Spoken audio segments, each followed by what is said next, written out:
Hello दोस्तों, कैसे हैं आप? दोस्तों, आज हम बात करने वाले एक इंटरेस्टिंग टॉपिक्स के बारे में, जो कि है आर्टिफिशियल इंटेलिजेंस, जिसको हम आम बोल भाषा में एआई कहते हैं और हिंदी में इसे हम कृत्रिम बुद्धिमत्ता कहते हैं।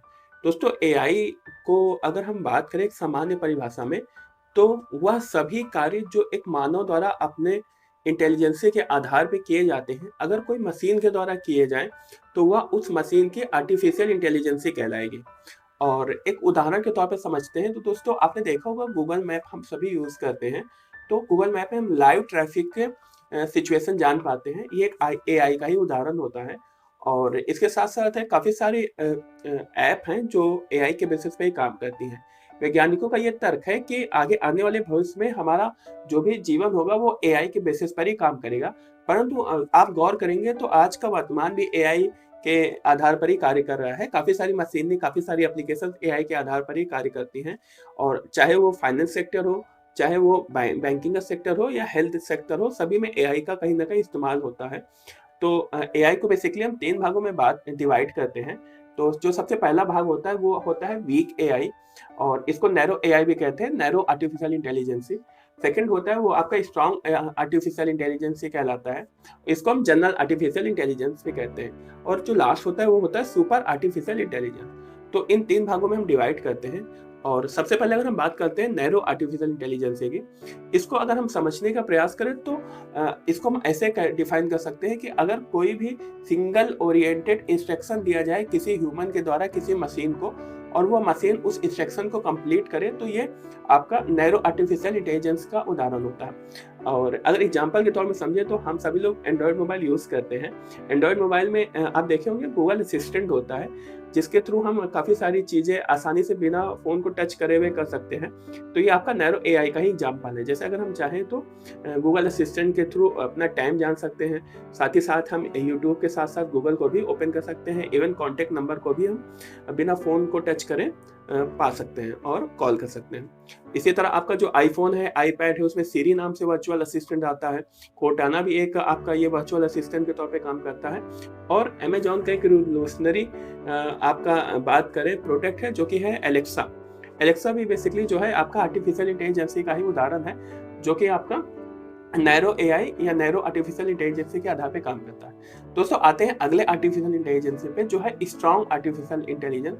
इसको अगर हम समझना चाहें तो हम ऐसे इसको डिफाइन कर सकते हैं कि यदि कोई मशीन अब कोई ह्यूमन के द्वारा दिए गए मल्टी ओरिएंटेड वर्क को करने पे कर सके, तो उसको हम का स्ट्रॉन्ग आर्टिफिशियल इंटेलिजेंस कह सकते हैं। साथ ही साथ अगर मशीन की खुद की कैपेबिलिटी इतनी हो कि वो थिंकिंग और रीजनिंग कैपेबिलिटी के आधार पर एक डिसीजन ले सके कि क्या जो वर्क हो रहा है वो सही डायरेक्शन पे है या नहीं, इसको भी हम स्ट्रॉन्ग आर्टिफिशियल इंटेलिजेंस के आधार पर ही देख सकते हैं। स्ट्रॉन्ग आर्टिफिशियल इंटेलिजेंस को अगर हम बात करें तो वैज्ञानिकों का तर्क है, या हम इसको मान सकते हैं कि अभी ऐसा कोई भी एप्लीकेशन, ऐसा कोई भी इंस्ट्रूमेंट या मशीन नहीं बनी हुई है जो कि स्ट्रॉन्ग आर्टिफिशियल इंटेलिजेंस को प्रतिपादित कर सके या स्ट्रॉन्ग आर्टिफिशियल इंटेलिजेंस के आधार पे काम कर सके। और अगर हम बात करते हैं उसको हम एग्जाम्पल के तौर पे, जैसे हम टेस्ला कार ले लेते हैं, परंतु वो स्ट्रॉन्ग आर्टिफिशियल इंटेलिजेंस के आधार पे नहीं है। मैं आपको एक एग्जाम्पल के तौर पे समझा रहा हूँ। जैसे टेस्ला कार जो आपने सुना होगा, ये ड्राइवरलेस कार है।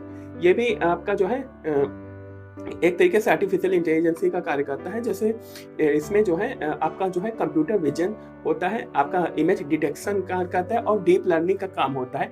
इन तीनों के इंस्ट्रक्शन के आधार पे ये कार चलती है और बिना किसी ह्यूमन के ये एक प्लेस से दूसरे प्लेस में आसानी से चली जाती है। और इसके साथ अब हम आते हैं अपने जो मेरा अपना जो तीसरा पार्ट था, वो था आपका सुपर आर्टिफिशियल इंटेलिजेंस। दोस्तों सुपर आर्टिफिशियल इंटेलिजेंस को अगर हम समझना चाहें तो ये वैज्ञानिकों के आधार पे ये एक हाइपोथेटिकल सोच है, जिसमें अगर कोई मशीन अपनी ही तरह से दूसरी मशीन को बनाना स्टार्ट कर दे और उनकी रीजनिंग थिंकिंग कैपेबिलिटी इतनी ज़्यादा इम्प्रूवमेंट हो कि वो ह्यूमन की थिंकिंग से ऊपर अपर लेवल पे हो, तो वो सुपर आर्टिफिशियल इंटेलिजेंस के आधार पर रखा जाएगा। हालांकि वैज्ञानिकों का ये एक तर्क है जो कि हाइपोथेटिकल है, लेकिन हम आर्टिफिशियल इंटेलिजेंस को इन 3 भागों में डिवाइड कर सकते हैं।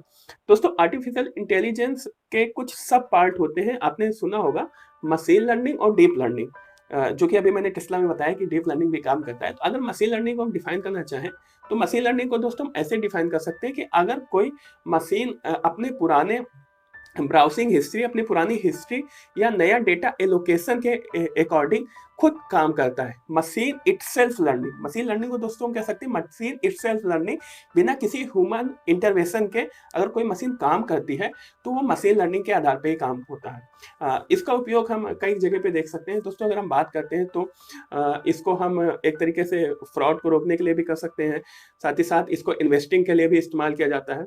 तो मशीन लर्निंग को हम इस तरीके से आधारित कर सकते हैं। दोस्तों लास्ट है वो है डीप लर्निंग।